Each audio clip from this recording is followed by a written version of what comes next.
The research on humor is fascinating, starting right from Sigmund Freud's psychoanalysis of humor in 1928. But around the turn of the century, researchers noticed that the science wasn't sciencing. Some studies said that humor made us happier, others said it made us anxious, some said it was sexy, some said it was ugly. The turning point to all this came in 2003, when psychologist Rod Martin realized that if you put all of humor into the same bucket, of course you get inconsistent results. So instead, he classified humor into 4 distinct kinds. Each type of humor leads to drastically different outcomes. It changes how others feel about us and how we feel about ourselves. If you're new here, I'm Sanjeev. I'm a cognitive scientist and a magician. And on this channel, we explore evidence-based ways to communicate better and connect better with the people in our lives. In this video, we're gonna rank the 4 types of humor using 2 decades of research so that we can find out which types to use or avoid in our own conversations.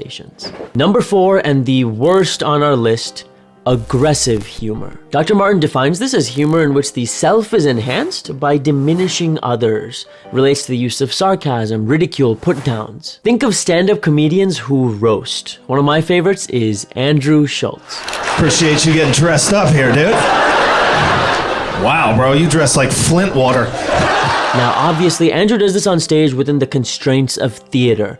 But in life, this humor style doesn't work as well. The goal of aggressive humor is enhancing the self. So we see in Martin 2003, Kuiper 2004, Can 2008, that aggressive humor is correlated with low self-esteem, with seeing ourselves as lower in the first place. And this insecurity, when projected outward, starts to damage our relationships. In 2010, Dr. Kuiper studied 130 students, and he found that people were least likely to continue a conversation with a friend if they used aggressive humor. And out of all the humor styles, these jokes left people feeling the worst about themselves. My takeaway is this: light roasting can be fun and all, but anything that even might put someone down, the science is clear.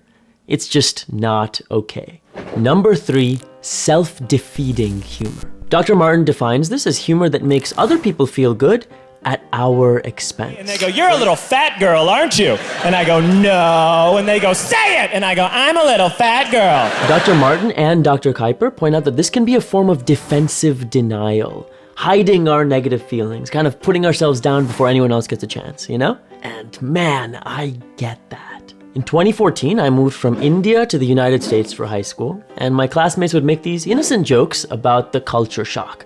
And I leaned into it, classic self-defeating fashion. I'd joke about not knowing what Sour Patch Kids were, even after finding out, or I'd joke about my utter ignorance of romantic relationships. It was my way of making people laugh, making new friends, but it took me years to realize that it came from a place of denial.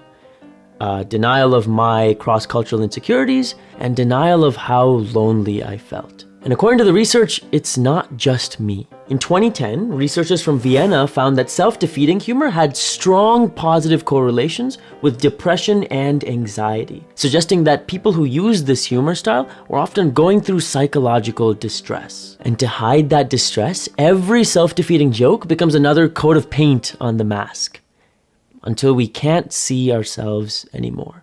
Number 2 is finally something we could all use more of: affiliative humor. This is the most prototypical kind of comedy. It's mainly observational, based on what we see around us, what people find relatable, like classic Jerry Seinfeld. So they're showing me on television the detergents getting out bloodstains. Is this a violent image to anybody? Bloodstains? I mean, come on, you got a t-shirt with bloodstains all over it. Maybe laundry isn't your biggest problem right now.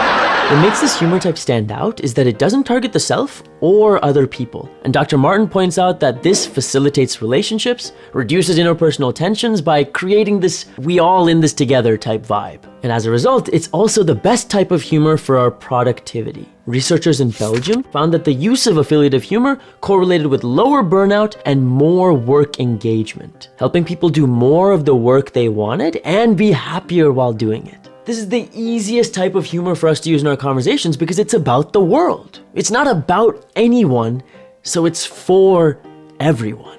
Finally, at number 1, self-enhancing humor. Dr. Martin defines this as being able to laugh at yourself specifically during misfortune, when things aren't going your way. Now that's interesting to me because laughing at yourself and being self-defeating, that's a very thin line. So where exactly is it? I don't know, man. Even Dr. Martin acknowledges that some of these categories have overlaps, but the core difference seems to be intent. Self-defeating humor is laughing at your traits, your identity, the internal stuff, while self-enhancing humor is laughing at your circumstances, your bad luck, the external. Kind of like our boy, Pete Davidson. You know, I lost my dad on 9/11, and I always regretted growing up without a dad. Until I met your dad, Justin. Now I'm glad mine's dead.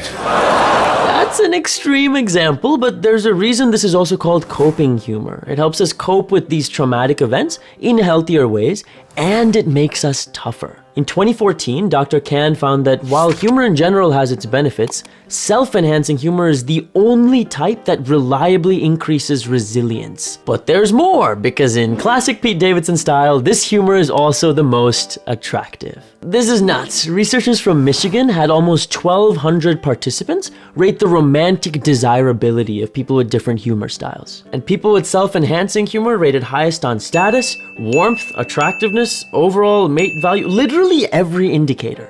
Pete Davidson.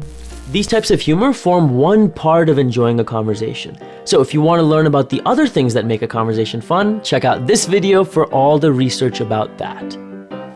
Talk to you soon.